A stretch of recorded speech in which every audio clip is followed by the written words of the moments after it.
গরিবের হজের দিন হলো শুক্রবার। আসসালামু আলাইকুম, সবাই কেমন আছেন?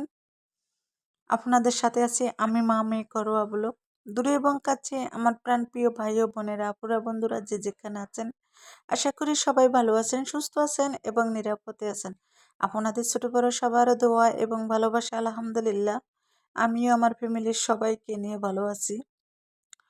তো আজকে একটা ভিডিও নিয়ে এসেছি। ভিডিওটা শুরু থেকে বলে দেই, এটা হলো গত শুক্রবার দিন সকাল থেকে রাত্র ৯টা পর্যন্ত কি কি খেয়েছি তার একটু ভিডিও আপনাদের সাথে শেয়ার করতেছি।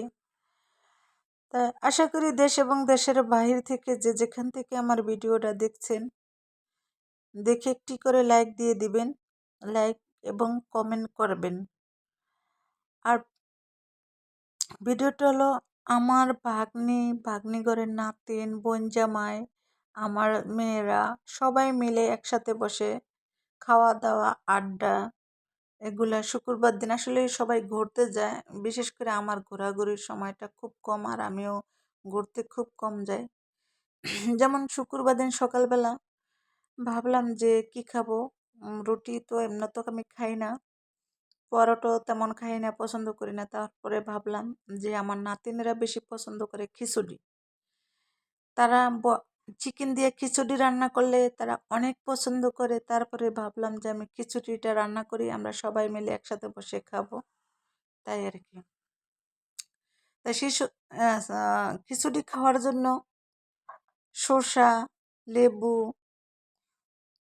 পেঁয়াজ কেটে নিলাম, সালাদ বানাই নেই একবারে। আর এই যে দেখেন একটা গ্লাসে একটু শরবত বানাইতেছি।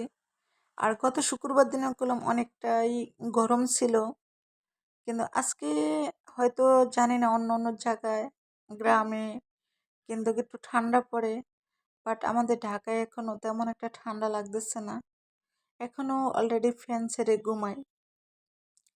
আর আমি তো এখনও লেপ কম্বল কিছুই নামাই নেই, কারণ হচ্ছে দেখা যাচ্ছে যে গরম লাগতেছে, তাই এগুলা নামাবো, তাই বোঝা।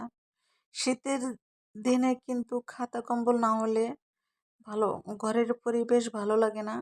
আর গরমের দিনে খাতা কম্বল থাকলে পরিবেশ কেমন লাগে, নষ্ট হয়ে যায়, মনে হইতেছে কেমন বোঝা বোঝা লাগতেছে, ভালো লাগতেছে না এগুলা। আর শীতের দিনে যে খাতা কম্বলের কি মায়া আর কি আদর, যা বাসায় বলা যাবে না আর বোঝানো যাবে না। তারপরে যে দেখেন আমরা এখন সবাই মিলে বসে একসাথে বসে খিচুড়ি খেলাম সকালবেলা, বা খেতেছি, আমরা সবাই মিলে বসে এখন খিচুড়ি খেতেছি।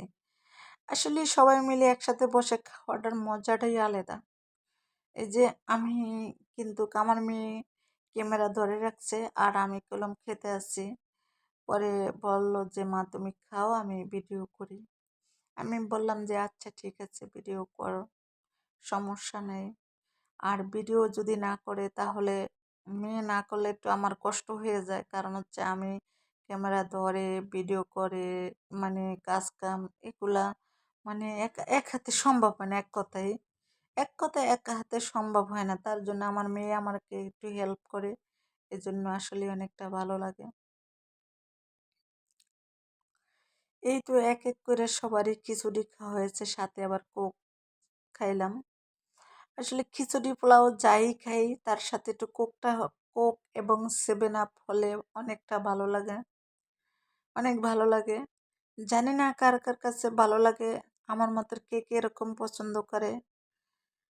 যে 7 আপ, কোক এগুলা। তা আমি একা একাই বসে খাইলাম, আমার বন্ধুরা আসলো না, এটা কি হয়? চলেন বন্ধুরা আসেন, আমরা একসাথে বসে আড্ডা দিই এবং চা কফি খাই। এখন কফি খাবো সবাই মিলে।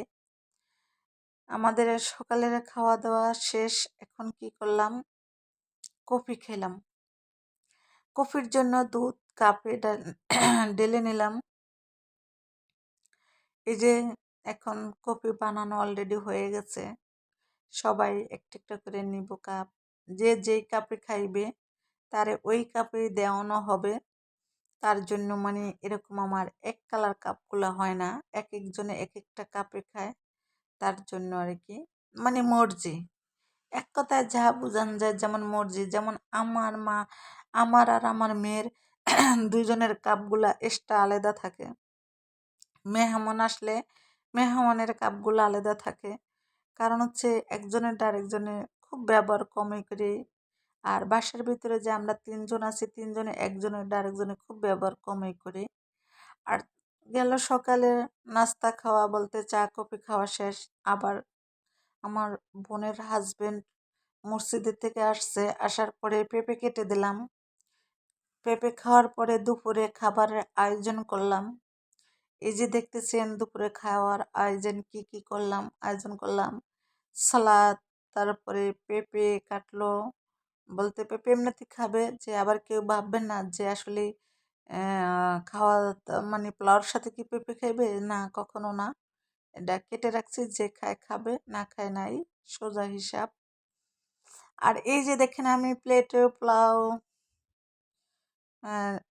বেড়ে নিতেছি, এখন এক এক করে সবার জন্য সার্ভ করতেছি।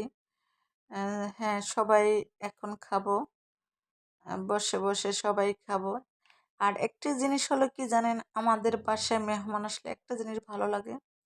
ভালোটা হলো কি জানেন, আমরা সবাই একসাথে বসে খাই, তাই সেজন্য অনেকটা ভালো লাগে যে একসাথে বসে খাইতে।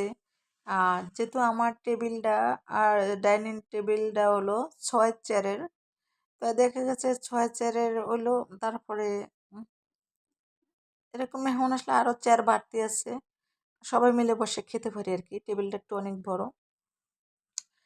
তারপরে দুপুরে খাওয়ার পরে এই যে মাগরিবের মাগরিব নামাজ পড়ে রং চা খাইলাম, সবাই মিলে বসে রং চা খাইলাম, যে যে খাইবে তাদের জন্য কাপে ডাললাম।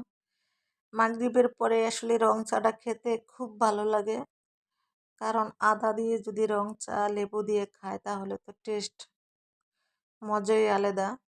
আর বিশেষ করে আমার রাত্রে আগে খাইতাম আমি 3 বেলায় চা কফি, আর এখন আর খাই না, এখন শুধু সকালবেলা একবেলায় আমি কফি খাই। আর রাত্রে দেখা গেছে মন চাইলে একটু রং চা খাই, না মন চলে নাই, এই এতটুকু আর কি। তা যারা যে যেখান থেকে আমার এই ভিডিওটা দেখছেন, যদি ভালো লাগে লাইক কমেন্ট শেয়ার করতে ভুলে যাবেন না। কি বলবো আর, আমি বাসায় খুঁজে পাচ্ছি না এখন, আর ভিডিও মিডিও আর ভালো লাগতেছে না, কারণ হচ্ছে রাত কখন 2টা বাজবে 3টা বাজবে তার অপেক্ষায় বসে থাকি, যে মনে হইতে চাই যাব, মনে হয় ভাইরাল হইয়া যাবো। পরে নেক্সট টাইমে দেখি যে ভাইরাল তো দূরের কথা, বাড়ির পাশেও নাই। তাই ভাবলাম যে আসলে কি করব, এখন আর মাথায় কাজ করতেছে না।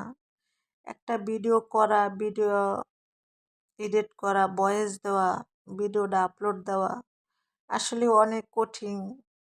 তাই সেই ক্ষেত্রে যদি সামনে যদি না এগোতে পারি তাহলে কি আমাদের দ্বারা সম্ভব বলেন তো?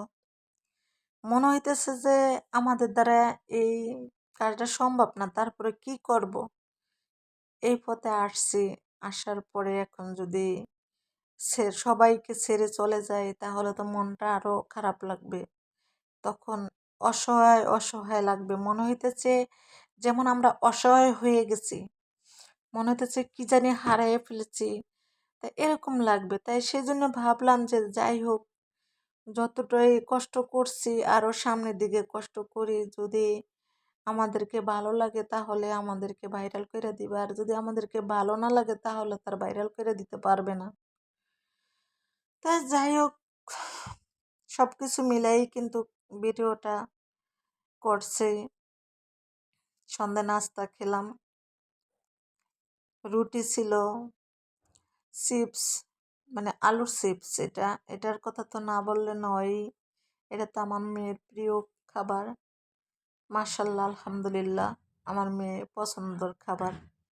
আর বিশেষ করে আমার মেয়ে যে যে জিনিসগুলো পছন্দ করে ওইটা যদি আমি না করতে পারি তাহলে আমার অনেক আফসোস লাগে। তাই চেষ্টা করি ছোটোখাটো জিনিস দিয়ে, যে বাচ্চাদের, আমার মেয়ে তো বাচ্চা না, হয়তো একটু বড় হয়েছে, তাই আমার কাছে বাচ্চাই, যার যার সন্তান তার তার কাছে বাচ্চাই থাকে। তাই এই যে দেখেন আমি কি রুটি খাইতেছি জানেন, কি বিস্কিট খাইতেছি, সল্টেস খাইতেছি। আবার এই যে দেখেন সন্ধ্যার নাস্তা খাওয়ার পরে কি করলো, রাত্র ৯টা বাজে যেয়া বাবা পিঠা আনছে, কিন্তু আমারে বলছিল বানানোর কথা, আসলে আমি আর পারি নাই বানাইতে। তারপরে আমার নাতিনেরা যাইয়া বাবা পিঠা নিয়ে আসলো বাহির থেকে, এনে সবাই মিলে খেয়ে নিল। তাই আমি আর আসলে কি বলবো, আমার পিঠা দেখেই তো মাথা গরম। আমি তো এরকম পিঠা বানাইতে কি বলবো আর, শীত আর এসে পড়ছে, বানাইতে তো হবেই। যাই হোক, পিঠাগুলো অনেক সুন্দর হয়েছে বানানোটা। আর বেশ অনেকগুলা করে নারকেল দিচ্ছে, গুড় দিচ্ছে, দেখতেই তো পাচ্ছেন। পিঠা ছোট হোক তারপরও কিন্তু মশলা অনেক বেশি দিয়েছে, গুড় নারকেল এগুলা বেশি দিয়েছে। না, অনেক সুন্দরই হয়েছে, মজাই হয়েছে পিঠাগুলা। পিঠাগুলা খেয়ে টেয়েই তো ভয়েসটা দিলাম, গত শুক্রবারের ভিডিও এটা। তাই আজকে আপলোড করলাম, কারণ হচ্ছে ভয়েস দিয়ে আপলোড করলাম, কারণ হচ্ছে সময় পাই নাই। ইদানিং একটু ব্যস্তই ছিলাম, ব্যস্তর পর কি বলবো আর। বিশেষ করে সত্যি কথা বলতে, তাই সবাই ভালো থাকবেন, সুস্থ থাকবেন। আল্লাহ হাফেজ, আসসালামু আলাইকুম।